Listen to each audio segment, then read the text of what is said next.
வயதான பெற்றோர்களை நோவினை செய்தவன் நாசமடையட்டும் என்று அல்லாஹ் சபிச்சா.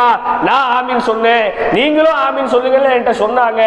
பெற்றோர்களை பராமரிக்காமல், பெற்றோர்களை கண்ணியப்படுத்தாமல், பெற்றோர்களை கண்டு கொள்ளாமல் விடுபவன் இம்மையிலும் மறுமையிலும் நாசமடையட்டும் என்று நான் ஆமீன் சொன்னேன்.